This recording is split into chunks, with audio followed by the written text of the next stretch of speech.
Hi everybody, welcome back to my channel, Andrew D Music. Today I have another music review and it's going to be another album review. This time it is the album Road Less Traveled by Lauren Alaina. If you're not familiar with who Lauren Alaina is, she was the runner-up on season 10 of American Idol and this is her second album. Very much awaited. It's been like 5 years since she put out her first album. She was only 16 on her first album and she's 22 now. So a lot has changed in her career and in her personal life since her first album. So I recommend, even if like maybe you know who she is or you like knew about her first album but you haven't kept up with her, to definitely check out her new music because it's so different from her first album and so different from how she was on American Idol, because like I said, she was only 16 then and now she's 22 and a lot has changed in her life. And this album definitely reflects all of that. Unlike her first album, she was able to co-write on every song. She wrote over 300 songs for this album. I guess depending on how much you know about her story. In these last few years, her parents got divorced. Her dad went to rehab for alcoholism. And she also started to recover from an eating disorder. She had been suffering from bulimia since she was 11 years old. And she finally started getting help for that. And the bulimia had actually destroyed her voice so badly that she actually also had to get vocal cord surgery. So a lot went on in her life in these last few years dealing with all of those personal things. And she poured all of that into this album, into every single song. And you can really feel her stories in the songs. You can feel the emotion that she put into them. And of course, because of the vocal cord surgery and also just because she got older and more experienced, her voice sounds better than it ever has. This album definitely shows a lot of growth from her as an artist, as a songwriter, as a person. So as always, I'm going to be doing a track-by-track review and giving you my more detailed thoughts on each song. So the first track is called Doin' Fine, and this is one of my favorites. I think it's a really great way to start off the album because it kind of just sets the tone for the whole record, in my opinion. Like, she's basically in the first few lines of the song, like, Daddy got sober, Mama got his best friend. That kind of, like, it's pretty full throttle, like, right from the get-go, like, telling you, it's kind of setting you up for what the whole record is going to be about. And she's not hiding anything. She's being super honest about what went on in her life. So I think it's a really great way to start off the album with that kind of song. I like how she talks about all these difficult things that she went through, but it's not like a sad song. She's talking about how she went through difficult times and now she's doing much better. And she, even though she still is kind of dealing with these difficult feelings, she has a better outlook for the future and she's doing fine. And so I really just like that message in general, and it's rumored to be her next single, and I really hope that it will be because I think it would do really great on radio. When you listen to it, it sounds like you could hear it on the radio. So Doin' Fine is definitely one of my favorite songs. The next song is called My Kind of People, and this was one that she started playing live pretty early on. And so I've always loved it ever since I first heard it. I don't even know like how you would describe this song in terms of genre because it's sort of a country song, but it's also got pop and kind of, I guess, rock influences, or I don't even like really know how to describe it. But I just love the sound of it. I think that Busby did a really great job producing it. It's just a really fun song about, you know, the people in her life that make her feel good and that, you know, the people that she loves. I think it has really cute song lyrics, like talking about like, if, you know, it doesn't matter if you're hard rock or Motown or if you've got a PhD or you've got ADD. Like, I love those kinds of fun lyrics that are just really descriptive and really fun and cute. I wouldn't mind if this song was a single either because I think it's just a really fun song. It gets stuck in your head. It's so catchy.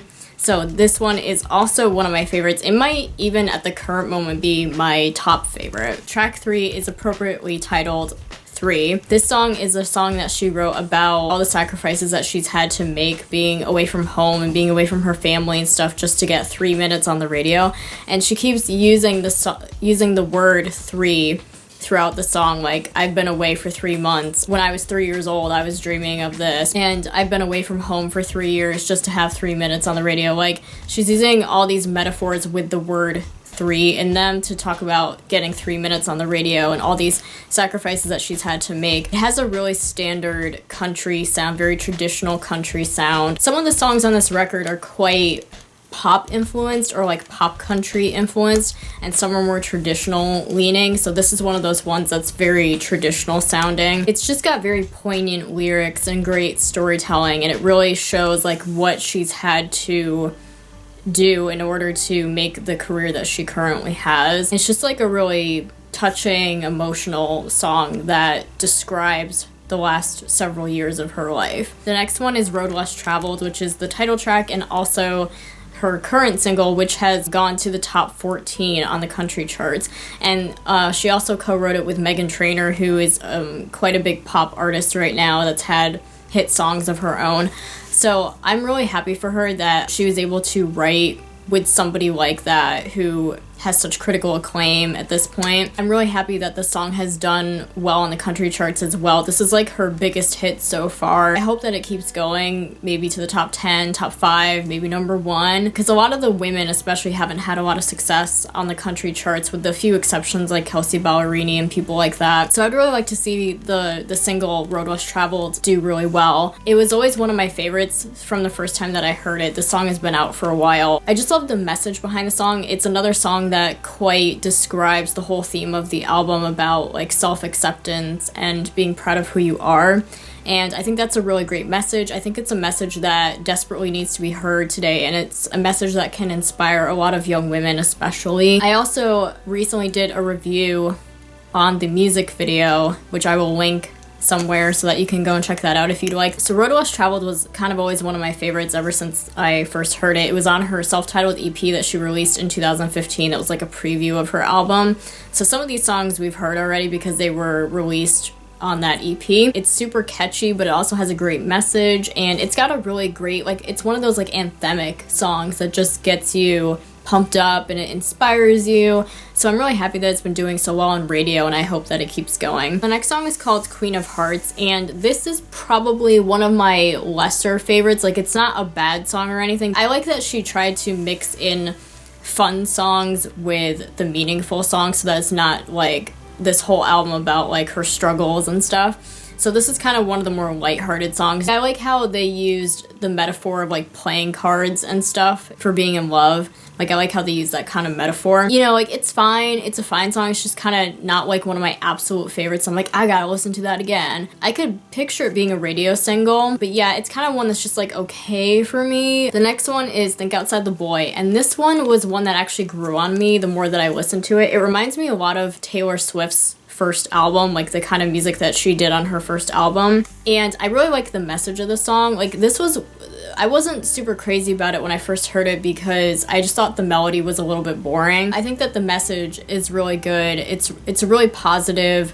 message for young women and girls to not limit themselves to what guys think of them, or like if you have a boyfriend, that he doesn't control your entire life. The more I've listened to it, the more it's grown on me. So it's like, it's kind of a nice song. It's still kind of like one of my lesser favorites. I think if I had to pick an absolute least favorite, that might be it. But honestly, I don't think there's any like outright bad song on the album. So for me, it's just like an alright song. It's kind of growing on me. The next one is Painting Pillows, and this was another of the songs that was on the self-titled EP. This was always one that I really loved when I first heard it. It's one of those songs, again, where I don't know how to just define the genre. To me, it sounds more like R&B, almost, not even country, really. I really like the lyrics and how they're using this metaphor of artwork and stuff as like painting pillows, because she's painting the pillows with her tears. So I think it's kind of got like these really clever lyrics. The next one is Next Boyfriend, which was the first single off the EP, the self-titled EP, and this was like kind of the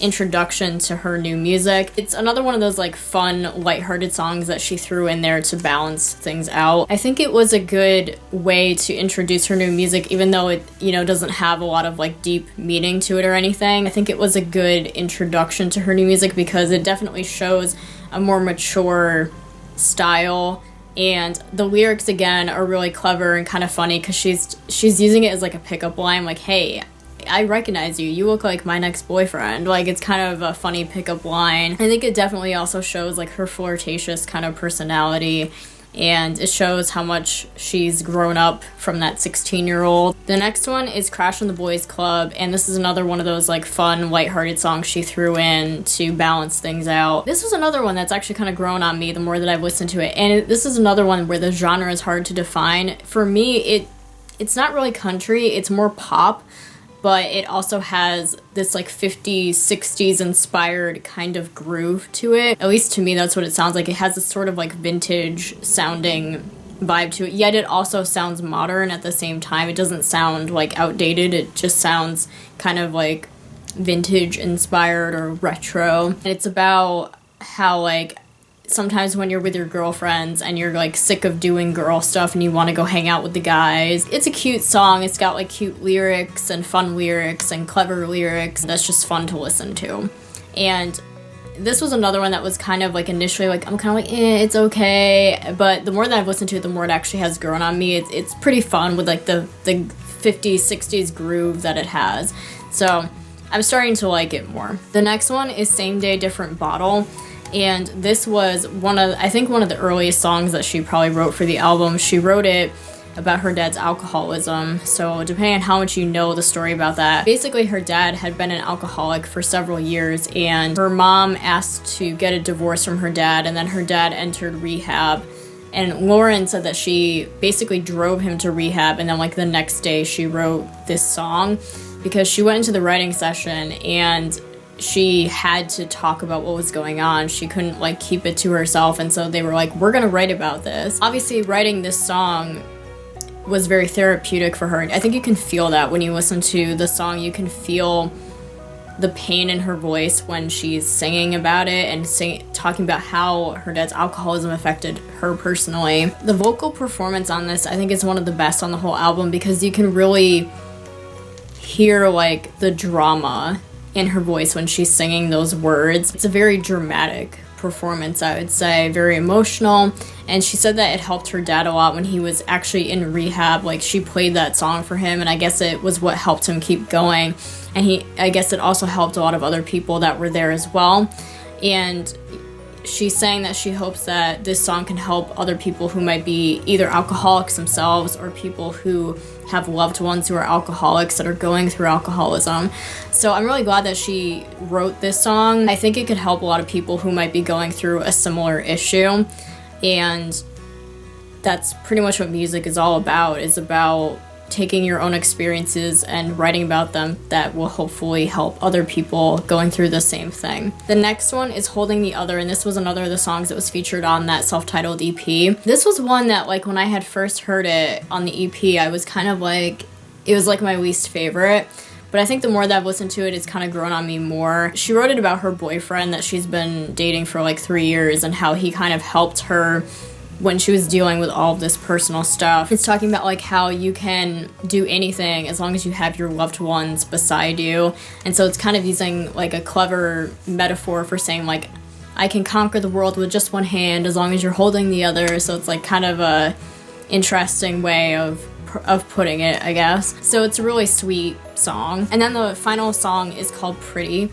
And I think this was a really great way to close the album because this pretty much sums up the whole theme of the album and her entire intention with the album, which is self-acceptance. And it's got really, really well-written lyrics. Like, at times, I do think it starts to verge on being kind of, like, cheesy and cliche, but at the same time, it's, like, in a good way, because it's, like, it might be cheesy and cliche, but it's also a message that really needs to be heard. She wrote it about, basically, her eating disorder, and also in more general terms how, especially like young women and girls, like a lot of times we put makeup on or we do different things to ourselves to make ourselves look a certain way or to make ourselves look how we think we should look. She's basically saying that, like that traditional saying, beauty comes from within, basically. Pretty is as pretty does.